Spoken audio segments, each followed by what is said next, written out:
You remember around 2020 how the Canadian government, and I also think the American government, followed suit and said that we're just going to kind of quiet things down with our economy. We're going to shut everything down for like 2 weeks to kind of flatten the curve so that this thing can go away. So that COVID doesn't exist for much longer. And that 2 weeks turned into 4, which turned into 8, which turned into several months, which turned into several years. And I mean, physically, spiritually, financially, emotionally, people still haven't recovered. That was like a really dark time in our history. Looking back, with hindsight, it should have been handled significantly more differently. Like, that was just horrible.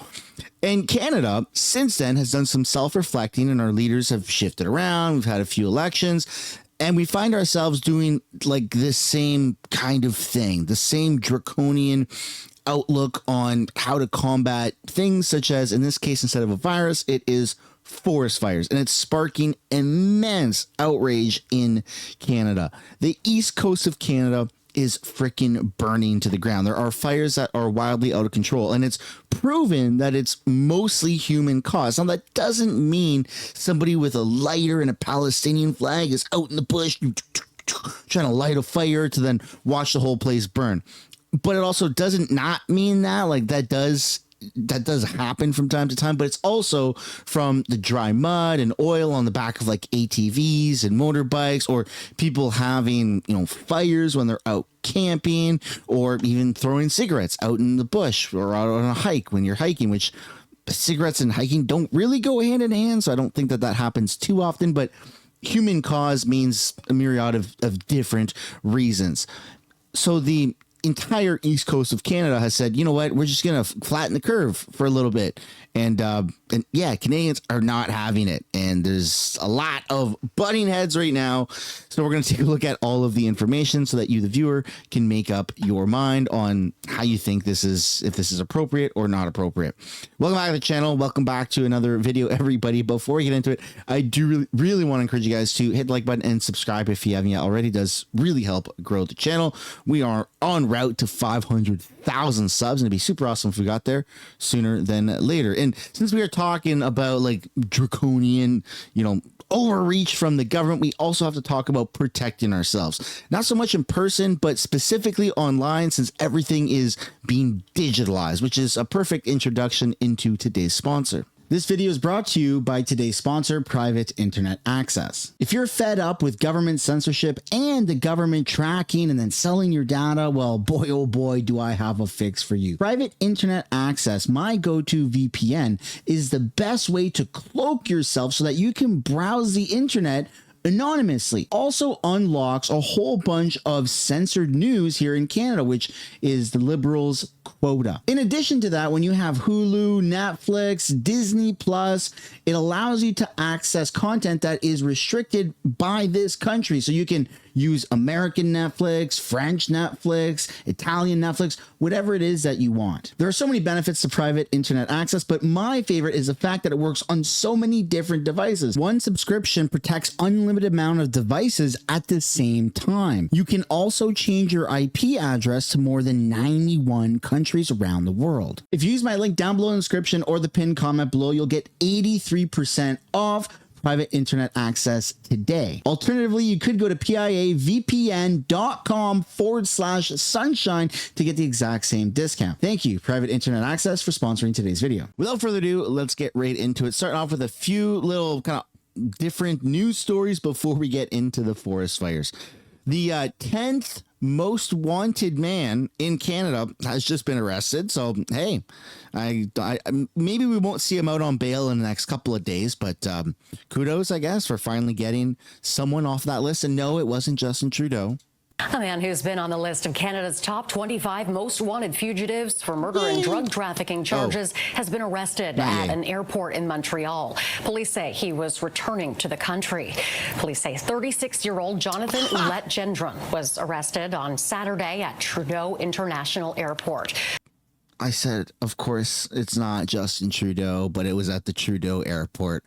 Oh my freaking goodness, what a coincidence. Also, if you're the 10th most wanted person in any country, why would you return to the scene of the, like, why would you return to the scene of the crime? Why would you return back to where you are literally wanted? I get it. Canada's like overly progressive, but I mean, you could have done what I can only assume is your distant cousins have done, is probably sneak into the country. Why go to the airport? Why the Trudeau airport of all places? Oh my goodness. That's poetic. Born in Montreal, Gendron was number 10 on the list of Canada's most wanted fugitives. He faces murder, weapons, and drug charges in connection with a homicide in 2022 in Saskatoon. Oh my goodness. Well, okay, I guess good job for the police and our border services agents for catching the guy who came to them. It's like a fish jumping into your boat and then being like, hey, look, I caught a big fish. Sure you did, pal. Sure you did. Even our top 10 most wanted, they just fall into the lap of the law enforcement. But hey, I'd love to know what you guys think down below in the comments. I did not know that was at the Trudeau airport when I said my comment right beforehand. That is so funny. I'm funny today. I'm feeling a little silly. All right, now we're going to take a look here at what's going on with the Canadian military and how families are wondering if this is going to be enough for people to stay in the military. There's been a $2 billion commitment to a cash injection into our Canadian Armed Forces, which actually adds on to our NATO contribution limit, which is crazy because that's just salaries increased and not actual like infrastructure being built. But yeah, let's see if this pay raise is enough to keep members of the forces happy. To military families now and their reaction to yesterday's announced pay raise for members of the armed forces. For the most part, it's being welcomed, but as CTV's Judy Trin explains, it may not be enough to retain some soldiers. The future is looking brighter for this new mother. Her husband, a technician in the Canadian Navy, is getting a raise, but it isn't as high as she hoped. We're a little disappointed that we didn't get the 20%. I think the 20% would have really helped for us for saving for our daughter's future and kind of just being able to pay off all the bills that we need to pay off. But, 13% still better than nothing. Before moving on to the military base 3 months ago, Jessica Kanonowitz said her family was having problems paying the bills. Rent in the city was more than double what it is on the base, and the military housing allowance wasn't enough to bridge the gap. We were barely getting by on his one paycheck, and I was pregnant and not able to work. These increases in pay and incentives will help us to revitalize and transform recruitment and retention. Okay, so you remember way back, like if you're an older person, 50, 60 or above, you remember way back in the day, dad would go to work and mom would stay home and they would just pump out kids, 5, 6, 7 kids, and they would own a house and own good vehicles that are now deemed vintage classic vehicles. That is like a goal that younger people have if they win the lottery. Like where we are right now with our economy, it doesn't make any sense. Home ownership, everyone used to own a home back in the day, if I'm not mistaken. I mean, yeah, okay, interest rates were like 20%, but it was also the cost of a handshake and like a car wash. Like you could get a house for relatively cheap. I know wages were different, but this is insane, dude. Our military is so freaking underpaid and understaffed. It's wild. There used to be that the husband would work in the military or like a job.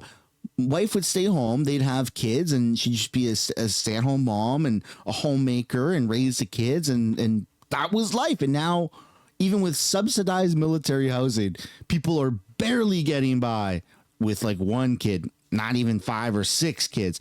What the fuck? Sorry for swearing, but what the heck is going on with our country, man?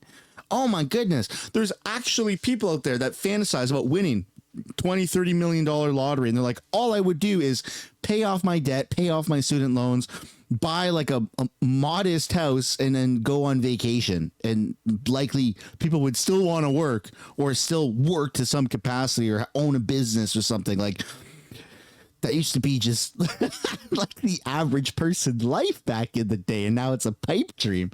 It's honestly, so sad.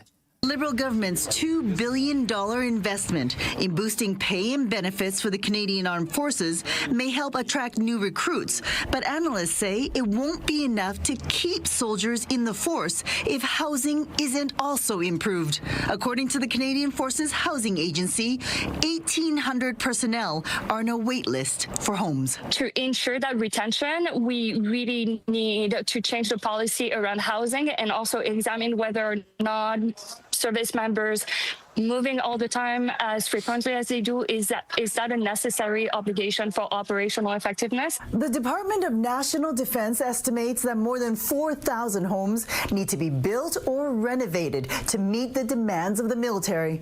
But so far, less than 700 homes are slated to be constructed by 2030.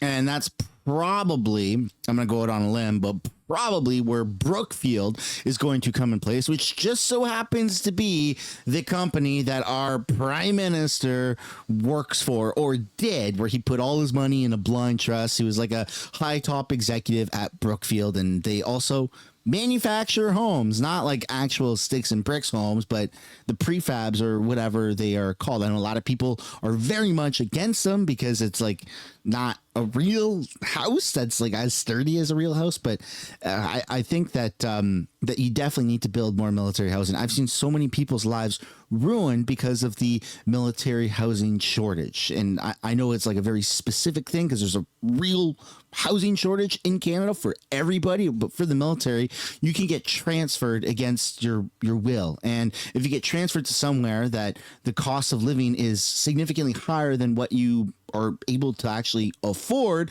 and if there's a wait list for military housing, then you're stuck paying rent in a place that you can't really afford. And then how do you live in a job that you've been forced to go do where you can't afford? And so people end up leaving, or they end up incurring a lot of debt, and it's just absolutely really sad. And that, of course, can translate to outside of the military, to like every person in Canada right now is feeling the pinch. So I'd love to pass the question off to you. How do you think we get out of this? Is like, what can we actually do for housing to get out of this? Because if you haven't noticed, construction companies, they're not hiring hundreds or thousands of people right now. They're letting go dozens or hundreds of people right now. So we're actually moving in the wrong direction to be building more houses, which is extremely freaking sad. Now we're going to take a look here at what's going on with the Pierre Poilievre, leader of the opposition, by-election in Battle River Crowfoot, because, well, the advanced ballot is open. I've arrived outside a polling station to chat with voters in Drumheller, Alberta, inside the federal Battle River Crowfoot riding. Advance polls open today for the riding's by-election. More than 200 candidates are running, including Conservative leader Pierre Poilievre. I get like the democratic process and everybody wants to get their name in there and the Liberals and everything, but 200 independent people is just ridiculous. There should only be 5 people on the list instead of 200 and whatever.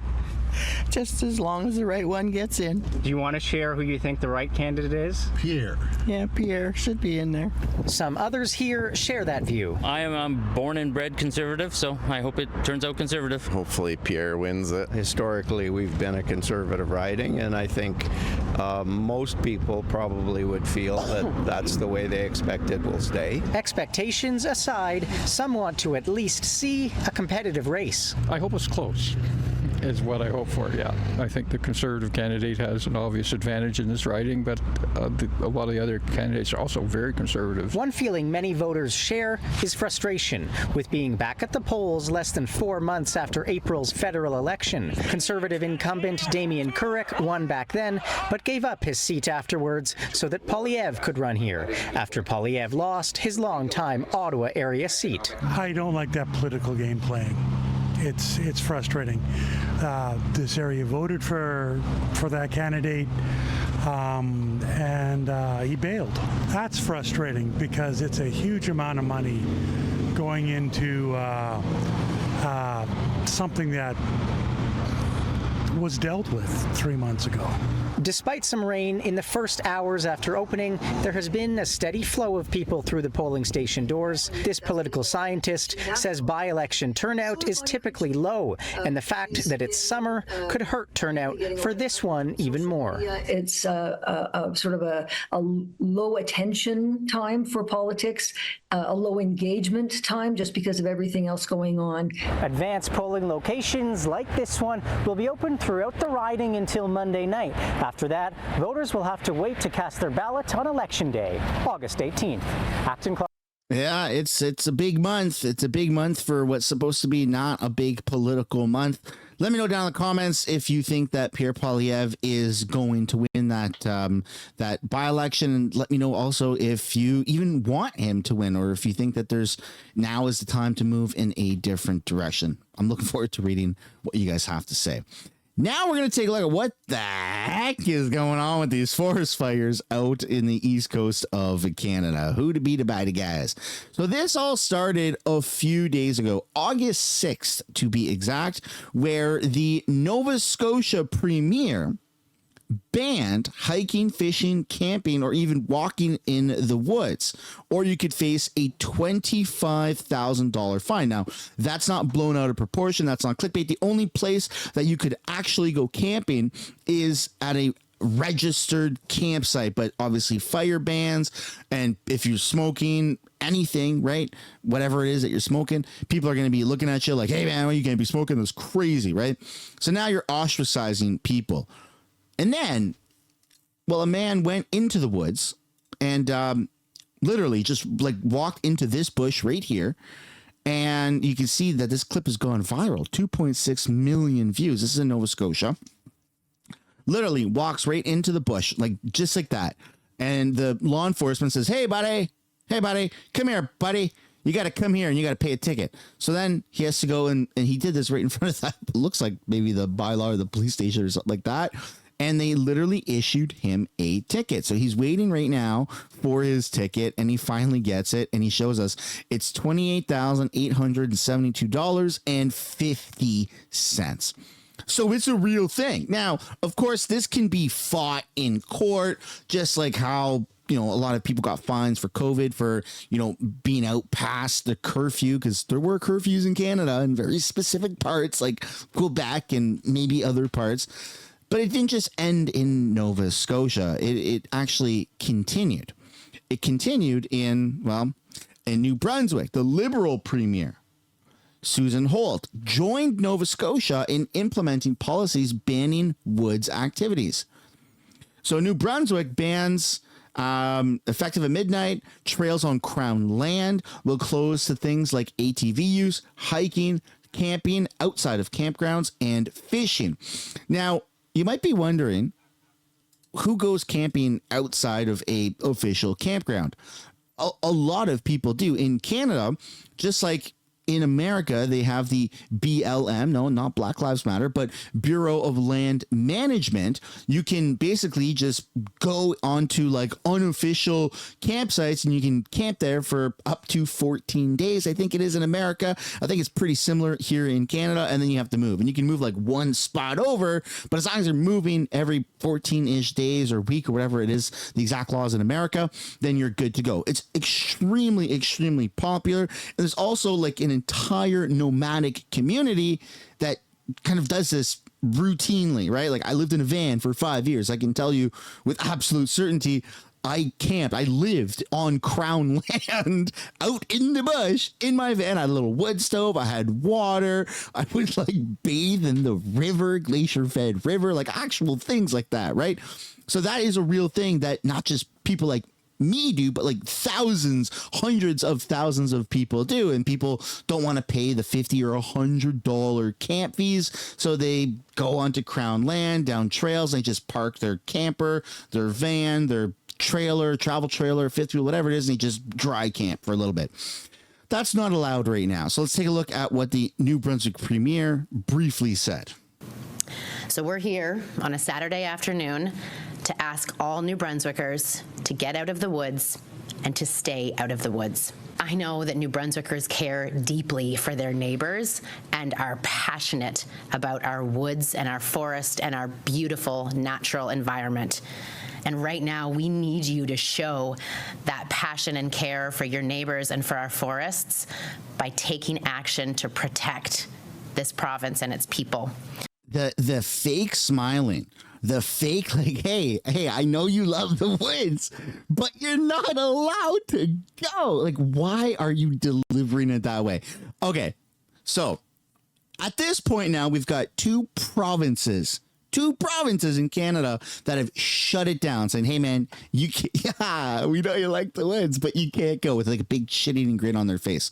So I'm sitting here wondering to myself, going, are they doing the right thing, or is that an overreach, right? Like, what the hell is going on? Because it's easy to just fall into this algorithmic trap on social media and get that like immediate confirmation bias, where it's like, oh yeah, look, all the people that I follow immediately are standing up against this, so that's just like where my opinion goes. So I've taken a step back and I'm going, okay, well, from an emergency preparedness standpoint, right, using my military background, does this make sense to try to bring an entire community together, whether it's 10 people, 100 people, or a few million people, to say, hey, we need to work together against this collective enemy, which is the forest fires, right? Naturally caused, human caused. It doesn't even matter at this point. Fire, bad. We need to go against that and you know, gather the troops, the people, the citizens to, you know, stand up to potentially causing more fires.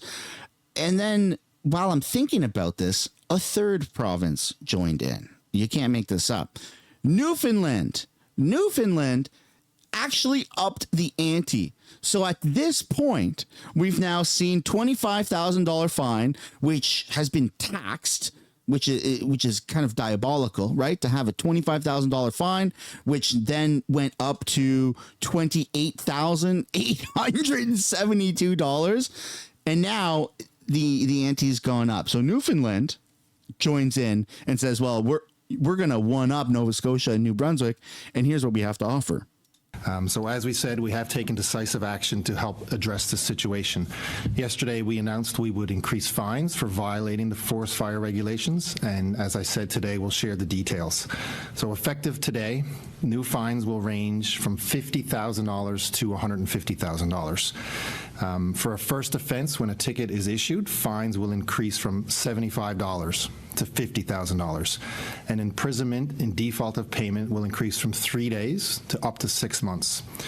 For a subsequent offense, fines will increase from $150 to $75,000. Imprisonment for not paying will increase from 6 days to up to 6 months. Where there's a summons issued, a first offense, fines will increase from $500 to $50,000 to $100,000 range, and imprisonment will increase from up to 3 months to up to 1 year. For a subsequent offense, fines increase from a minimum of $1,000 to $75,000 to $150,000, and imprisonment in default will be increased from up to 3 months from up to 1 year. It's very clear that these penalties for violating the regulations needed to be higher, and everyone needs to take this very seriously. And I think it's very clear that the size of the increases and the penalties, including imprisonment, that we mean business, and we want people to listen and take this seriously. Increasing fines is one tool we have in our toolbox to protect innocent Newfoundlanders and Labradorians, their families, and their communities, which is why we have taken that step. I also understand, and I've seen there's a lot of information on social media, and some, of course, is true, but as I warned earlier this week, some is untrue. So I want to continue to encourage people to get their information from official and trusted sources, such as Government of Newfoundland and Labrador websites and social media, the Department of Fisheries, Forestry, and Agriculture, and Newfoundland and Labrador Health Services. And I also want to encourage people to follow Dr. Fitzgerald's advice when it comes to air quality. I hope folks become aware of that, look at it and say, do I really want to have my family impacted by that through a $100,000 fine or 6 months in prison? Okay, so this person right here is the Minister of Fisheries. And okay, maybe you grew up in your pa or your grandpa or whatever was a fisherman, but Minister of Forestry, when it comes to roles like that, when it comes to these like emergency preparedness roles, and even at the federal level, at the federal level, you have the Liberals have like a tiny little stick figure chick as the emergency preparedness minister, which is insane because when you run in politics, you're running like at the federal level, you're running for just like a seat in office, and then you get handed a file and that's your file now. It's sometimes you may have an option or a choice in it, but for the most part, the leader, the prime minister or the leader of your party says, here you go, this is who you are, deal with it. So your knowledge base on these things is like super minimal. And that's kind of where we are right now is Canada hasn't been investing a lot of money, enough money in our forest management, in our emergency preparedness. We're seeing that at the federal level, at the municipal levels, and at the provincial levels. Controlled burns is something that's actually not only good for fires, but needed. Where forests grow too big and too luscious that they become like, holy shit, that's like a hazard. Like there's way too much wood and kindling in there. We have to, get rid of some of that to manage it in case shit hits the fan. And in this case, that doesn't happen in Canada because of environmental protection laws and woke radical leftists who would rather quite literally see our world burn than to burn little parts of it controlled and then avoid this. So this was an aerial shot that was sent to me by a buddy of mine. This is in Kingston, Newfoundland. And you can see here, I mean, it's just ravishing through the island of Newfoundland and Labrador.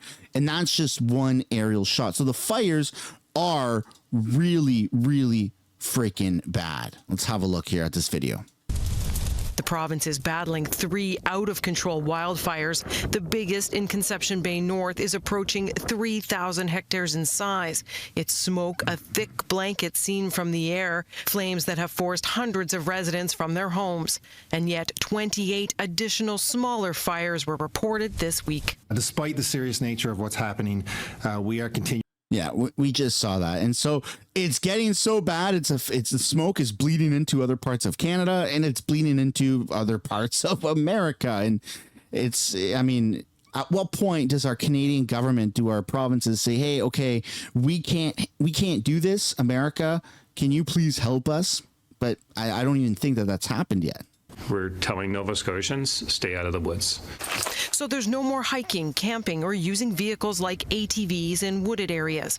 Anyone who breaks the rules could face a $25,000 fine.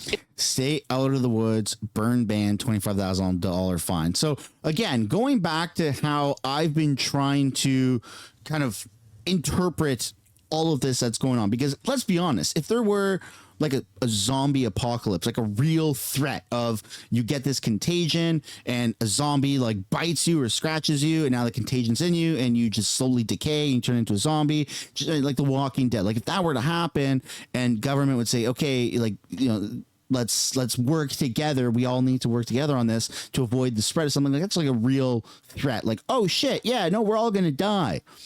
Of course, forest fires, real threat. So, but the government issuing these like stay indoors when there's a forest fire, you can't go outdoors, you can't hike, you can't walk on like a trail. Like if you're just going with your phone, maybe with bear spray, shoes, a backpack, a water bottle, and you're out in the woods or in a bush, you're subject to these $25,000, $50,000, $75,000 or even $150,000 fines, depending where you are. So my final thoughts on everything is I can kind of understand, just with my background in the military, what the governments are trying to do, but the way that they're doing it is not working.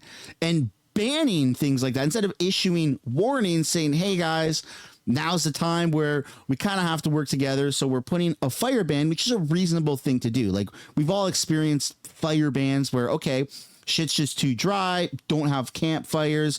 That sucks, but like that's, not horrible. But banning people going into the bush to just walk with their family, their kids, being on like a trailhead, it's gotten so crazy that even if you live in the bush, like if you live on an acreage, they're saying, yeah, stay out of where you live, go somewhere else. Like, that's how insane this is turning into. Not stay out of the woods because a fire might engulf you and we don't want to send emergency resources to try and save you. It's stay out of your acreage or your, off-grid cottage because you might be a reason that fires continue. And so, yeah, move into like a city center or something. It's just a very, very weird approach. Government overreach, 2 weeks to flatten the curve. Delivering that messaging with a smile on your face is sadistic. Like, you're ruining people's mental health. And there could be, to ban people just walking into a forest, I think that is freaking crossing a line. A fire ban sucks, but I've been kind of preconditioned most of my life, and a lot of Canadians too, that, okay, like, shit's really dry, fires are getting out of control, don't have fires. Yeah, most people listen to that, but the woods thing, that's not something that people are listening to. In fact, people are protesting it. And this guy right here from Nova Scotia is going on a hike with his kid, just on a trail. Hey, I'm walking here with my kids in Nova Scotia, in the forest, looking at $125,000 fine for walking on this beautiful trail. We don't smoke. We're not going to light a fire. I don't think really anybody else is going to do that either who is a decent citizen. Mm-hmm. So I think it's bullshit that the government is trying to stop people from walking in the forest. Hey kids, what are we? Free! That's right, we're free. Hey, yeah, that's getting out of control, man. Issuing 6 months in jail, depending where you are, up to $150,000 fine, depending where you are. But the fines are seemingly starting around $25,000, and it seems like they're taxed because that one person got issued a $28,872 fine or whatever the hell it was. Is absolutely insane. So that's everything up to date for what's going on. Yes, the fires are getting out of control. It is, I don't want to say avoidable, but there is precautions that the governments could have taken to mitigate it getting so crazy because, we don't really reinvest our money into our resources to help combat these things. Instead of sending a shit ton of money to Ukraine, we could have, bought like 200 water bombers and given 10 or more per province, depending on how many people, how much land. Like, I'm sure they could have come up with an algorithm to figure that one out. That's insane. And that would have helped a lot, like a lot. So anyways, now that we're done in the video, I'd love to pass the question off to you. How do you feel about this? Do you think that the government is abusing their powers by putting in all of these fines and all of these, the threats of jail, or do you think that it is an appropriate reaction from our government? Love to know what you guys think down below in the comments. As always, it would be super awesome to see you guys like and subscribe to the channel, and I'll see you in another video. Bye for now.